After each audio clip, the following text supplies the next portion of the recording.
Class 10th math chapter number 7.3। इसमें कि सवाल नंबर 3 क्या है, कह रहा है कि शीर्षों 0, -1, 2, 1 और 0, 3 वाले त्रिभुज की भुजाओं के मध्य बिंदुओं से बनने वाले त्रिभुज का क्षेत्रफल ज्ञात कीजिए। ठीक है ना। मतलब इन जो ये दिए गए हैं ये त्रिभुज के शीर्ष हैं और ये इन शीर्षों से क्या कहते हैं, हम क्या करेंगे, इनका मध्य बिंदु निकालेंगे। ठीक है ना। और उस मध्य बिंदु से फिर एक क्या त्रिभुज का निर्माण होगा। फिर क्या करना है, इस क्षेत्रफल का दिए हुए त्रिभुज के क्षेत्रफल के साथ अनुपात ज्ञात कीजिए।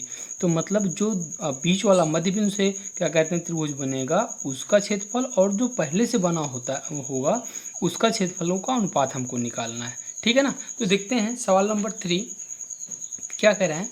यहाँ पे देखिए सर्वप्रथम हम क्या करते हैं, एक ट्रायंगल बना लेते हैं। ठीक है ना।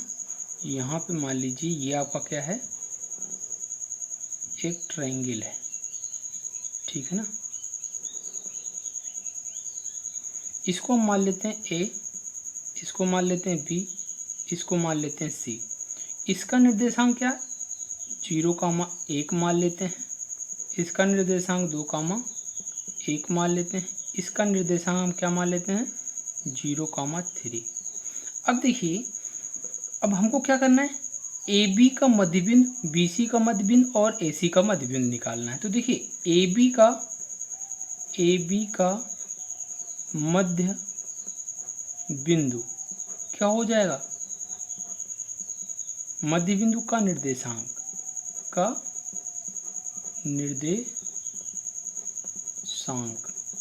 अगर इसका हम निर्देशांक निकालें तो हम जानते हैं क्या होता है। देखिए अगर हम इसको x1 y1 मान लें, ठीक है ना, इसको x2 y2 मान लें, इसको x3 y3 मान लें, तो आप देखिए क्या होने वाला है।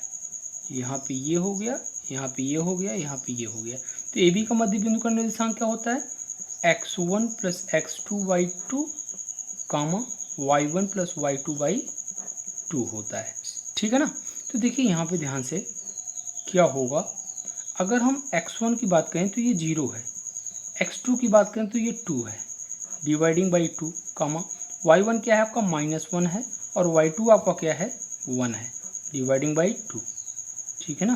अब देखिए यहाँ पे क्या होगा, 0 + 2 मतलब 2, 2/2 मतलब 1, 1, -1 + 1 0, 0/2 = 0 होता है। तो ए बी का मध्य बिंदु का निर्देशांक क्या होगा, 1, 0। तो यहाँ पे हम मान लेते हैं कि ए बी का मध्य बिंदु यहाँ पे जाके पड़ रहा है और इसका निर्देशांक क्या आया, 1, 0। ठीक है ना।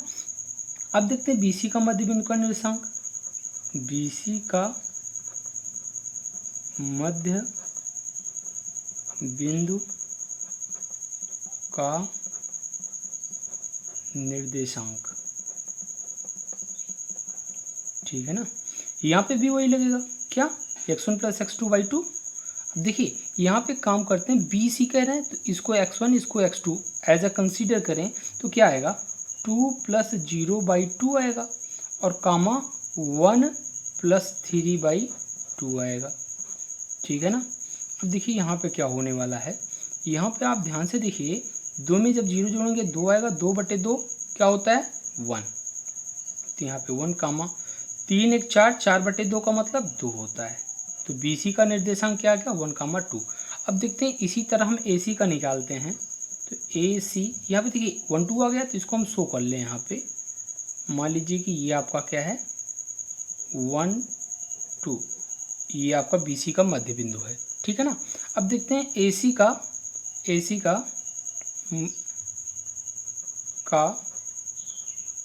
मध्य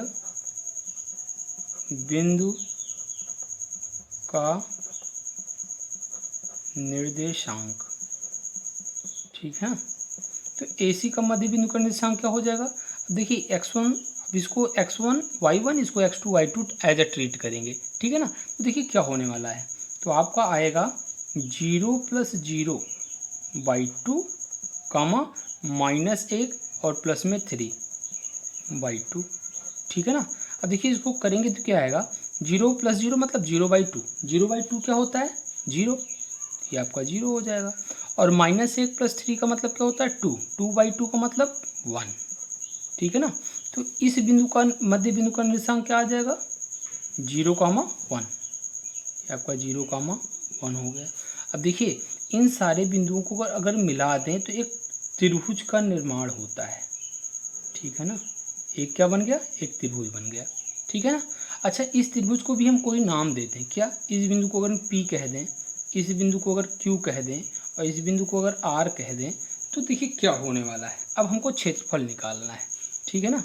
तो देखिए PQR का जो क्षेत्रफल आएगा वो क्या आएगा, ठीक है ना। तो यहाँ हम देखते हैं त्रिभुज PQR का क्षेत्रफल क्या होगा। हम जानते हैं त्रिभुज का जो फार्मूला, क्षेत्रफल का जो फार्मूला होता है वो क्या होता है 1/2 x1 y2 माइनस में y3, ठीक है ना। और फिर क्या होता है प्लस में x2 y3 माइनस में y1 और प्लस में क्या होता है x3 y1 माइनस में y2, ठीक है ना। ये आपका फार्मूला होता है। अब यहाँ पे देखिए इसको एज ए क्या ट्रीट करें, इस चीज़ को मान लें क्या x1, इसको y1 मान लें, इसको x2 y2 मान लें, इसको x3 y3। देखिए हम मान रहे हैं, आपको बनाना नहीं है ये, ठीक है ना। इसको आपको कुछ नहीं करना है, ठीक है।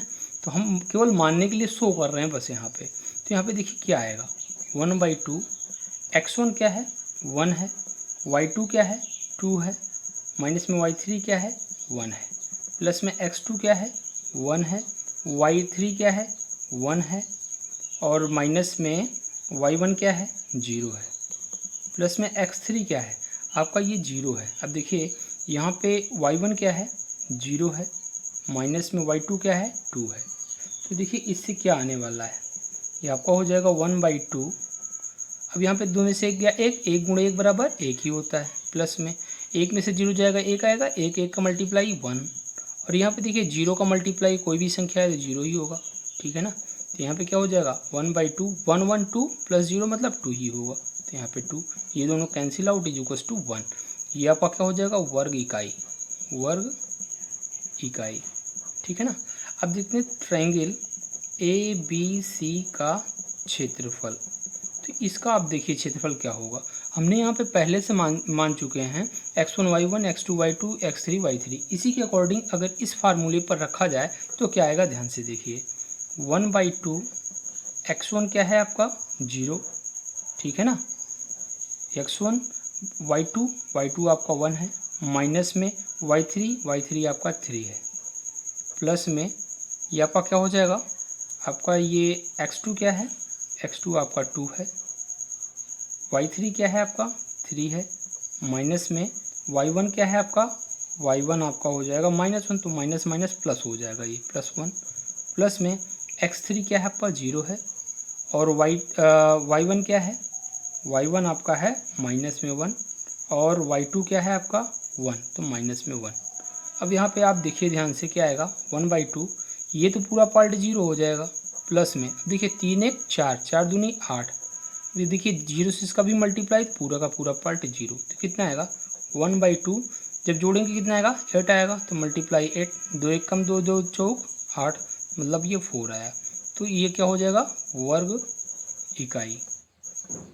अब देखिए यहाँ पे ध्यान से कि हमको क्या निकालना था, हमको इन दोनों त्रिभुजों के क्षेत्रफलों का अनुपात। तो क्या हो जाएगा त्रिभुज PQR का क्षेत्रफल अनुपाते त्रिभुज ABC का क्षेत्रफल इक्वल्स टू क्या आएगा, देखिए इसका 1 आया था अनुपाते इसका 4 आया था, तो ये क्या हो जाएगा 1:4, ठीक है ना। ये आपकी सवाल नंबर कौन सी थी, तीसरी। अब देखते हैं सवाल नंबर 4 कह रहा है उस चतुर्भुज का क्षेत्रफल ज्ञात कीजिए जिसके शीर्ष इसी क्रम में -4, -2, -3, -5, 3, -2, 2, 3 है, ठीक है ना। तो हमको इस चतुर्भुज का क्षेत्रफल ज्ञात करना है। तो देखिए इस चतुर्भुज का क्षेत्रफल कैसे ज्ञात करते हैं, ठीक है ना। सवाल नंबर ये आपकी 4 है, सवाल नंबर 4 देखते हैं। सवाल नंबर 4 क्या है, हम एक काम करते हैं, सबसे पहले एक चतुर्भुज बना लेते हैं, ठीक है ना। एक हमने क्या किया चतुर्भुज बना लिया, ठीक है। हमने इसको A मान लिया, इसको बी मान लिया, इसको सी मान लिया और इसको डी मान लिया। देखिए क्रम में हमने माना है क्योंकि उसने कहा था क्रम में ही लेने पर। तो ये देखिए अब इसका निर्देशांक हम क्या मान ले रहे हैं, -4, -2 है, ठीक है ना।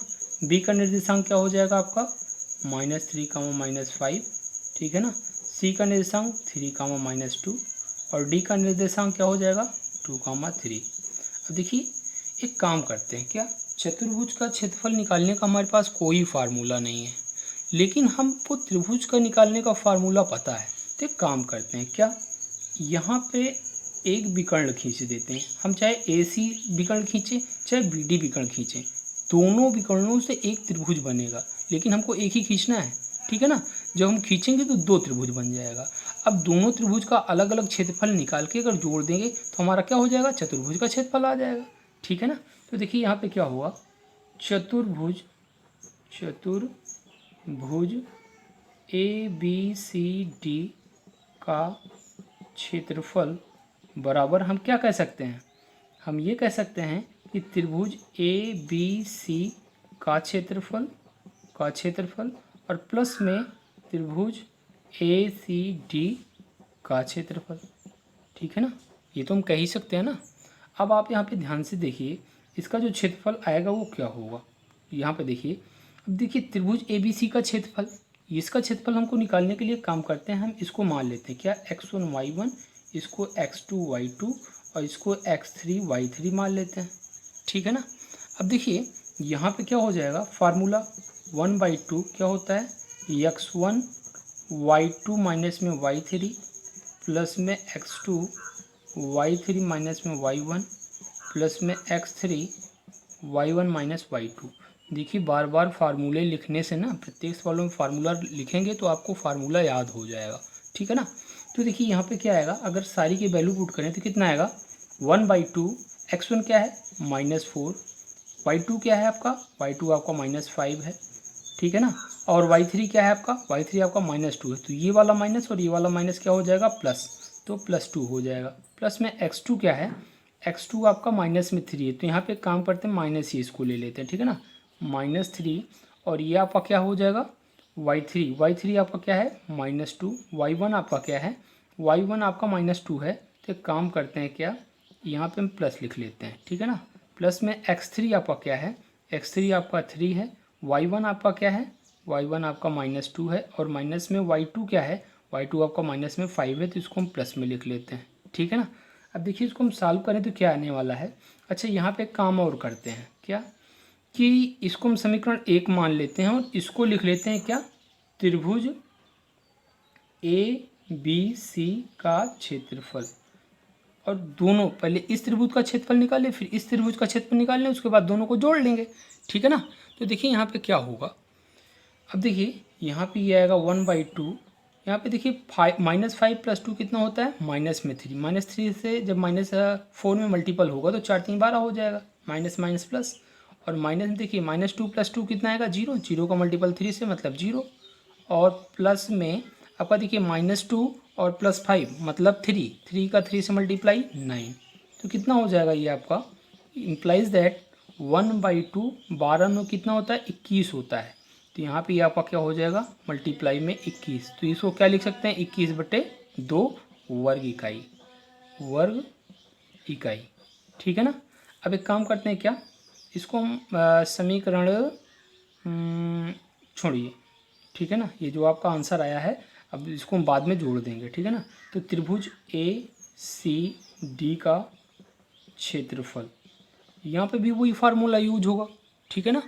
तो देखिए यहाँ पे क्या हो जाएगा 1/2, यहाँ पे देखिए x1 y1, यहाँ पे इसको हम मान लेते हैं क्या, x2 y2, देखिए x1 y1 x2 y2 और x3 y3, ठीक है ना। इसी सीरियल में इसका हम एरिया निकाल लेते हैं, तो कितना आएगा आपका, देखिए 1/2। अब देखिए x1 क्या है आपका, x1 -4 है, ठीक है ना। y2 आपका क्या है 3 है, y2 माइनस में y3 आपका क्या है -2, तो -2 क्या हो जाएगा +2, ठीक है ना। अब इसके बाद देखिए यहाँ पे क्या हो जाएगा, प्लस में x2 क्या है आपका 2 है, तो 2 और यहाँ पे y3 माइनस में y1, तो y3 क्या है आपका -2 है, माइनस में y1, ठीक है ना, माइनस में y1 मतलब प्लस में 2, ठीक है ना। यहाँ पे देखिए प्लस में x3 आपका x3 क्या है 3 है, और यहाँ पे y1 माइनस y1 मतलब -2 है, y2 आपका -3 हो जाएगा, ठीक है ना। यहाँ पे आप देखिए ध्यान से ये क्या होने वाला है 1/2, देखिए 3 2 5 5 चौक 20 -20, और देखिए प्लस में -2 + 2 कितना होता है 0, 0 का मल्टीप्लाई 2 से मतलब ये भी 0, और यहाँ पे देखिए -2 और -3 अगर इन दोनों को हम जोड़ेंगे तो कितना आएगा -5, -5 का जब 3 से मल्टीप्लाई तो 5 3 15 हो जाएगा, ठीक है ना। माइनस में आपका 15 हो जाएगा।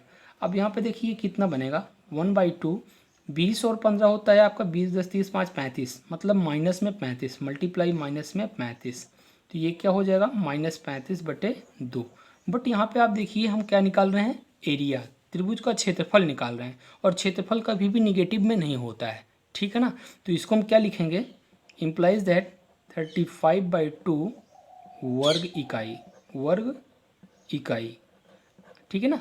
अब देखिए हम आते हैं क्या समीकरण 1 से, समीकरण 1 से देखिए समीकरण 1 में इन दोनों का अगर मान रख दिया जाए तो क्या आएगा चतुर्भुज ABCD का क्षेत्रफल, ठीक है ना, ABCD का क्षेत्रफल। अच्छा ABCD का क्षेत्रफल क्या हो जाएगा, पहले ABC का क्षेत्रफल, तो ABC का क्षेत्रफल कितना आया था 21/2, प्लस में ACD का क्षेत्रफल क्या आया था 35/2, तो 35/2 देखिए हर बराबर है तो 21 और 35 जुड़ जाएगा तो 5 1 6 हो जाएगा, और 3 2 5 हो जाएगा 56। अब इसको काटेंगे कितना आएगा 2 1 कम 2, 2 दूनी 4 और 2 8 16, कितना हो जाएगा = 28। अब क्षेत्रफल है तो क्या हो जाएगा वर्ग इकाई, ठीक है ना। ये आपकी सवाल नंबर 4 थी जिसका आंसर क्या आया 28 वर्ग इकाई। अब देखते हैं सवाल नंबर 5 में वो क्या कह रहा है कि कक्षा 9 में आपने पढ़ा है अध्याय 9 उदाहरण नंबर 3, ठीक है ना, कि किसी त्रिभुज की एक माध्यिका उसे बराबर क्षेत्रफलों वाले 2 त्रिभुजों में विभाजित करती है। उस त्रिभुज ABC के लिए इस परिणाम का सत्यापन कीजिए जिसके शीर्ष A 4, -6, B 3, -2 और C 5, 2 है। तो इसका हम सत्यापन कर रहे हैं, तो देखिए क्या होगा। यहाँ पे आप देख लीजिए सवाल नंबर 5, ठीक है ना, ये आपकी सवाल नंबर 5 है।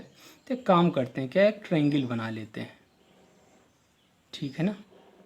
ये आपका ट्रायंगल है, यहाँ पे इसको हम A मान लेते हैं, इसको B मान लेते हैं, इसको C मान लेते हैं। A आपका क्या था 4, -6, B आपका क्या था 3, -2, C आपका क्या था 5, 2 था। अब देखिए हम इसका एरिया निकालने चल रहे हैं, ठीक है ना। तो एरिया क्या हो जाएगा, इसको हम x1 y1 मान लें, इसको x2 y2 मान लें, इसको x3 y3 मान लें, तो देखिए एरिया क्या हो जाएगा त्रिभुज ABC का क्षेत्रफल क्या हो जाएगा।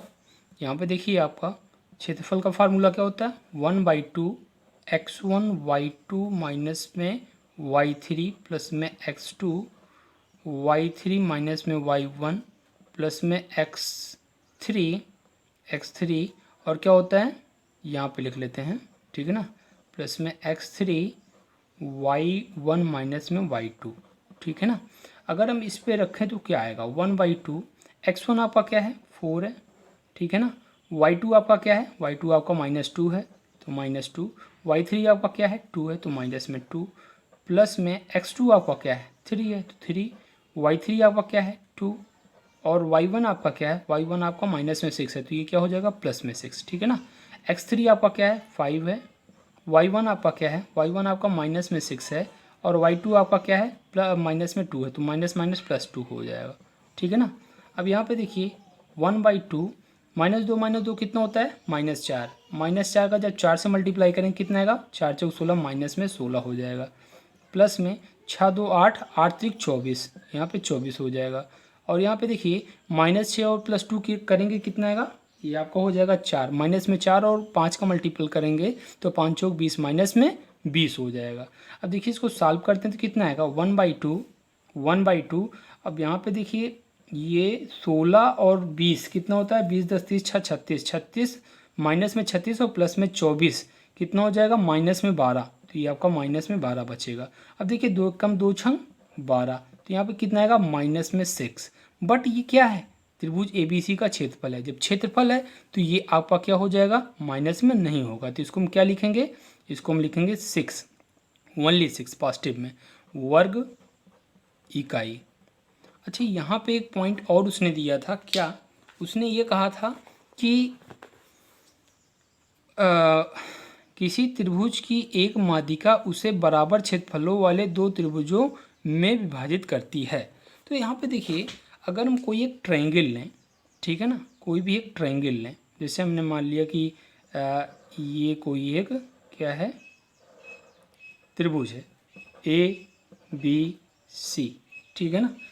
तो अगर यहाँ पे हम एक माध्यिका खींचें, तो आप थोड़ा देखिए ध्यान से, यहाँ पे अगर हम यहाँ पे एक माध्यिका क्या होती है कि किसी भी शीर्ष से उसके सामने वाली भुजा पर जब एक रेखाखंड खींचा जाता है या रेखा खींची जाती है, तो वो सामने वाली भुजा को दो बराबर भागों में बांट देती है, ठीक है ना, दो बराबर भागों में वो बांट देगी। या हम ऐसा भी कह सकते हैं कि जो शीर्ष है, जिस शीर्ष से वो रेखा खींच रहे हैं, वो उस शीर्ष के कोण को दो बराबर भागों में बांटती है। अगर ये दो बराबर भागों में कोण बढ़ गया तो सामने वाली भुजा भी दो बराबर भागों में बढ़ जाएगी। या हम ऐसा भी कह सकते हैं कि यहाँ पे अगर खींचे तो BC को, ये जो BC रेखाखंड है, ये दो बराबर भागों में बढ़ जाए। मतलब ये जो यहाँ पे आके पड़ रहा है, इसको हम अगर मान लें कि ये आपका D है, तो ये वाली भुजा और ये वाली, मतलब BD इक्वल्स टू क्या हो जाए, CD।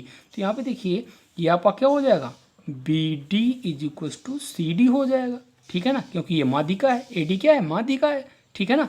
अब आप थोड़ा ध्यान से देखिए कि अगर हम कोई माध्यिका खींच रहे हैं तो ये इस त्रिभुज का और इस त्रिभुज का क्षेत्रफल ये बराबर कैसे होगा, ठीक है ना। तो एक काम करते हैं, क्या यहीं से एक हम परपेंडिकुलर लाइन खींचते हैं, शीर्ष A से एक परपेंडिकुलर अगर हम खींच दें लाइन, तो आप थोड़ा ध्यान से देखिए, त्रिभुज ABD का क्षेत्रफल क्या होगा, क्षेत्रफल क्या होगा। अब देखिए, हम फार्मूला हमको पता है, त्रिभुज का जो क्षेत्रफल होता है 1/2 आधार गुणे ऊंचाई, ठीक है ना, 1/2 गुणे आधार गुणे ऊंचाई होता है। तो देखिए 1/2 हो जाएगा आधार, यहाँ पे देखिए त्रिभुज ABD का आधार BD है, तो यहाँ पे आधार क्या हो जाएगा, BD गुणे ऊंचाई। ऊंचाई क्या होती है, परपेंडिकुलर हाइट। देखिए यहाँ पे हमने लंब खींचा है, और लंब जो होता है यही आपकी क्या होती है, हाइट। अच्छा, इसको हम नाम दे देते हैं, क्या, इसको हम नाम देते हैं कि ये हमारा P है, ठीक है ना। तो ये आपका क्या हो जाएगा, P। तो ये आपका क्या हो जाएगा, ऊंचाई आपकी AP, ठीक है ना। अब देखते हैं त्रिभुज ADC, त्रिभुज ADC का क्षेत्रफल।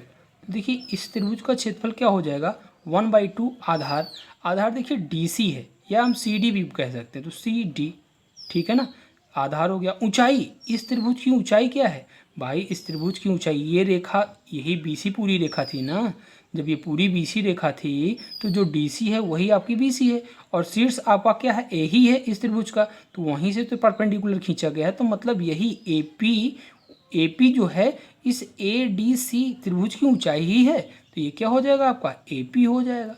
अब आप यहाँ पे ध्यान से देखिए, जो AP है, अब इसको समीकरण 1 दे दो, और यहाँ पे इस चीज़ को क्या लिख दें, 1/2 CD। देखिए यहाँ पे BD बराबर क्या था, CD था, BD बराबर CD था, तो अगर हम CD के स्थान पे BD लिख दें चलेगा। तो यहाँ पे देखिए BD, ठीक है ना, ये आपका क्या हो गया, BD। अब यहाँ पे मल्टीपल में AP। अब इसको हम समीकरण 2 दे दें, तो आप देखिए समीकरण 1 और समीकरण 2 में कोई अंतर नहीं है, 1/2 BD इंटू AP, और त्रिभुज ADC का जो क्षेत्रफल है वो भी क्या है, 1/2 BD इंटू AP। तो देखिए समीकरण 1 और 2 से, समीकरण 1 और 2 से क्या है, 1/2 BD, ठीक है ना, मल्टीपल में AP, ठीक है ना, इज इक्वल टू क्या हो जाएगा, 1/2 BD इंटू AP, ठीक है ना। अब देखिए अगर ये दोनों बराबर तो इन दोनों का क्षेत्रफल बराबर, तो मतलब area of triangle ABD is equal to क्या हो जाएगा, एरिया ऑफ ट्रायंगल ADC, ठीक है ना। तो ये आपका क्या था, सवाल नंबर 5।